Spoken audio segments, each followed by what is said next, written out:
La neuroradiologia è una branca importantissima che si occupa di diagnostica ma anche di interventistica. Qui siamo davanti all'ingresso dell'unità operativa complessa dell'azienda ospedaliera per l'emergenza Cannizzaro di Catania. Entriamo, andiamo a conoscere il professore Concetto Cristaudo che lo dirige.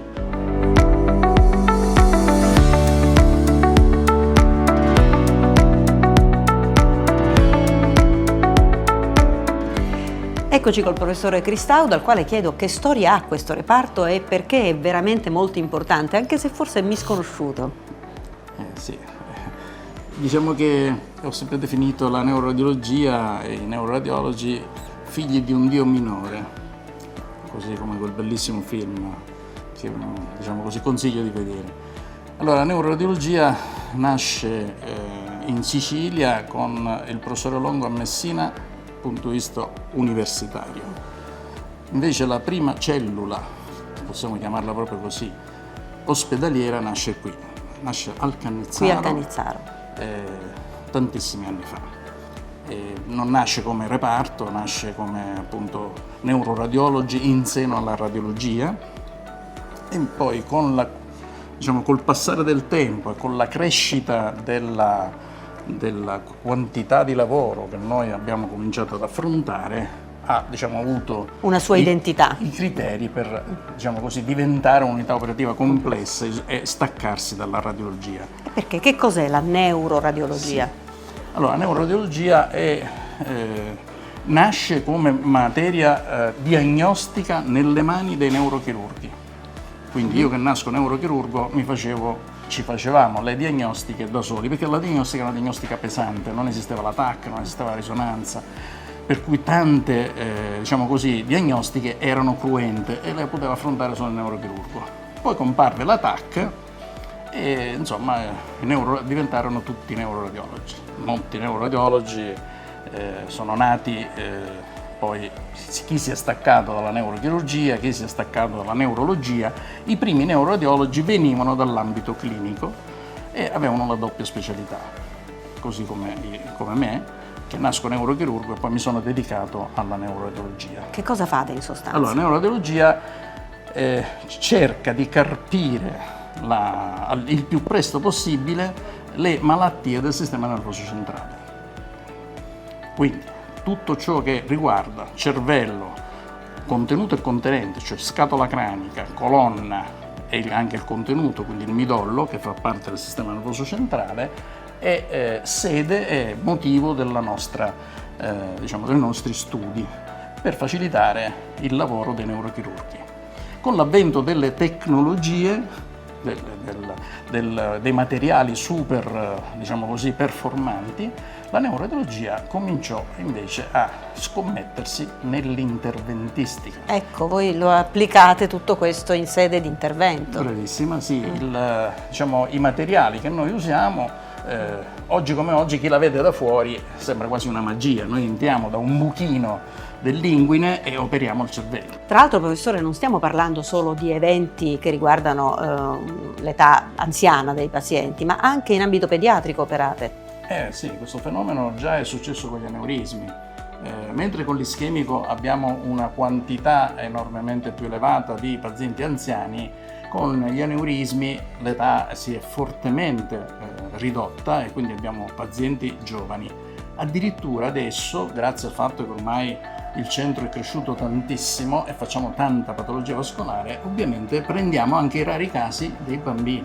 Cosa sono? Malformazioni? Normalmente nel bambino è la malformazione arterovenosa, cioè un groviglio di vasi che non è afinalistico, cioè non irrora cervello, che però invece fa danno al cervello quando si rompe.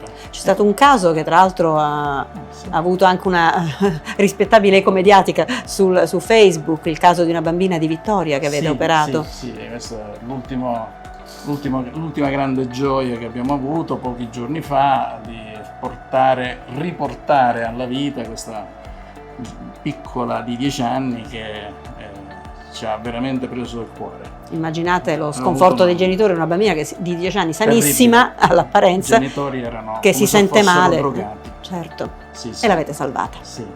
Si parla soprattutto di patologie vascolari, quindi facciamo un po' capire anche chi sono i pazienti che arrivano in questa unità. Allora, intanto basti dire che le patologie vascolari del sistema nervoso centrale sono la prima causa di invalidità al mondo e la seconda causa di morte. Quindi parliamo di una patologia che incide fortemente sulla popolazione. Da qui l'importanza, e sono anche molto frequenti.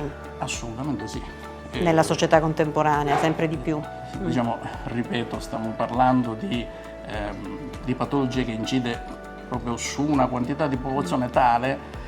Queste metodologie che operano in tempi brevi, brevissimi, appena arrivano i pazienti, incidono anche sull'economia della sanità italiana, perché riuscire a salvare in tempo una persona significa evitare delle invalidità che poi sono gravano sulle su nostre tutti. spalle, perché saranno poi dovute le pensioni, gli accompagnatori, tutta questa economia ancora oggi, devo dire, non viene ben capita, forse e compresa, ecco perché incentivata. Ecco perché bisognerebbe investire più su questo tipo di sì. interventistica, che tra l'altro è di emergenza, è immediata, cioè la tempistica emergenza. è importante. Assolutamente, urgenza emergenza. L'ictus, così come viene chiamato, l'accidente vascolare cerebrale, è di due tipi, è ischemico ed emorragico. L'ischemico incide per l'80%, l'emorragico per il 20%. Soprattutto nell'ischemico i minuti sono preziosi. Ogni minuto perdiamo in un territorio ischemico, perdiamo circa 2 milioni di neuroni. Quindi lei immagini quanto incide la tempistica in questi casi. Tanto che noi facciamo degli studi per capire se possiamo guadagnare un minuto al pronto soccorso, se possiamo guadagnare un minuto per trasferire dalla TAC all'angiografo. Tant'è vero che questo reparto, grazie all'amministrazione che ci ha visto, è stato creato con i criteri TAC vicino alla risonanza, TAC vicino all'angiografo, risonanza vicino alle altre due metodiche, in modo che il paziente si muova in tempi brevissimi. Ed è fatto in modo da operare in sinergia con anche le altre unità. Ovviamente il nostro lavoro è fortemente, diciamo così, supportato dagli anestesisti. Sono persone favolose che riescono a farci entrare nei più piccoli vasi cerebrali, perché lì è tutto un gioco di pressioni e loro sono maestri in questo tipo di metodologie, e per cui ci possiamo spingere sempre di più anche grazie al loro contributo, per non parlare poi, è ovvio, della collaborazione con la neurologia, con la neurochirurgia, che ovviamente sono... Ecco, professore, spingersi sempre di più. Guardiamo anche al futuro, al presente, perché già adesso c'è l'intelligenza artificiale che sta entrando pesantemente nella medicina. Nel vostro ramo questo potrà avere delle... È cominciato anche da noi. Ecco. Così come esistono i robot che operano sull'uomo senza l'intervento diretto delle mani, anche da noi già esiste il primo robot che diciamo, ci permette da Catania operare a Palermo, in Avete India. già fatto interventi di questo tipo? Già è stato fatto, noi no, perché siamo, diciamo, nella fase in cui ci stiamo vedendo quali sono le possibilità. Ma questi robot sicuramente già esistono, quindi questo è il futuro. Cominciano a dare il loro contributo anche a distanza. Possiamo dire che questo quindi è il futuro anche dell'unità che lei dirige, o ci possono essere altre frontiere? Su questa cosa, assolutamente sì. Noi per ovvi motivi siamo, diciamo così, fortemente circondati dalla tecnologia, senza quella noi non potremmo andare da nessuna parte. Computer della risonanza, computer della TAC, ricostruzione di alberi vascolari che sono alla base della nostra possibilità di intervenire dentro queste patologie così fortemente diciamo così, devastanti per l'essere umano. E allora evviva la tecnologia quando serve a salvare vite e a conservarle. Grazie al professore Cristaudo. Adesso andiamo col dottore Politi a spiegare nei dettagli che cosa succede, qual è il percorso del vostro paziente tipo. Benissimo.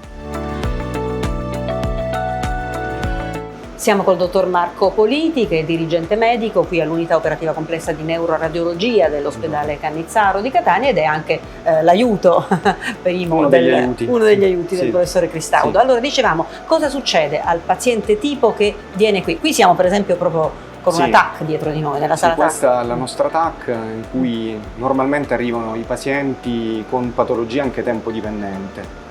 Da qualche anno, infatti da più di 4 anni ormai, al Cannizzaro trattiamo l'ictus ischemico e, come è stato spiegato precedentemente, è una patologia fortemente dipendente dal Significa tempo. Che bisogna fare in fretta. Bisogna fare in fretta, esatto. E diciamo, su questa macchina noi riusciamo a studiare bene non soltanto lo stato del cervello, ma anche riusciamo a pianificare esattamente che tipo di intervento fare e le indicazioni al trattamento stesso per via endovascolare. Soprattutto nei casi più gravi il trattamento di neurodiologia interventistica può essere utile a salvare, disostruire i vasi del cervello e evitare delle sequele neurologiche che possono essere anche molto molto invalidanti, se non determinare o far rischiare al paziente la vita. Qui vengono ricoverati i pazienti, avete dei posti letto? Noi abbiamo dei posti letto, non fisicamente dentro il nostro reparto, ma diciamo in neurologia. Però lì, diciamo, normalmente noi ricoveriamo i pazienti invece trattiamo in elezione, cioè dire tutte invece quelle patologie non tempo-dipendenti, come per esempio gli aneurismi cerebrali non rotti oppure le malformazioni arteriovenose, che necessitano comunque di un trattamento ma pianificato. Diciamo, l'asse emergenza-urgenza viene gestito diversamente, in ausilio con il nostro pronto soccorso, con i nostri neurologi e con i nostri neurochirurghi. E quanti sono più o meno all'anno i pazienti che trattate qui, per capire anche un po' i numeri? Normalmente siamo intorno ai 350 pazienti l'anno che noi trattiamo, considerando sia le procedure urgenti che le procedure che facciamo in elezione. Ovviamente vengono un po' da tutta la Sicilia orientale? Sì, diciamo, il nostro reparto è uno dei centri di riferimento a livello regionale e nazionale per le patologie vascolari dell'encefalo. Quindi noi chiaramente dreniamo prevalentemente la zona della Sicilia orientale, anche se è capitato anche in passato che arrivassero pazienti anche da più lontano per trattare patologie tempo-dipendenti. C'è un decreto assessoriale che riconosce questo ruolo? Nel 2022 è stato stabilito da parte della nostra regione quali sono i centri che sono abilitati a eseguire questo tipo di procedure e quali sono le figure professionali che se ne prendono carico. Diciamo, il nostro reparto è uno di questi. Grazie e buon lavoro a Grazie. tutta l'equipe della neuroradiologia dell'azienda ospedaliera per l'emergenza Cannizzaro di Catania.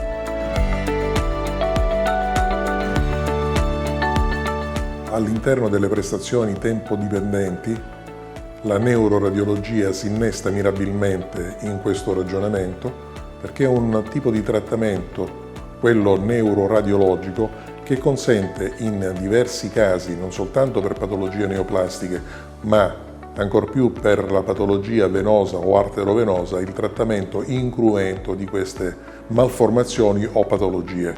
Ecco per quale ragione questo centro, diretto dal dottore Cristaudo, è di riferimento a livello regionale e non solo della regione Sicilia per quanto riguarda il trattamento incruento di queste patologie.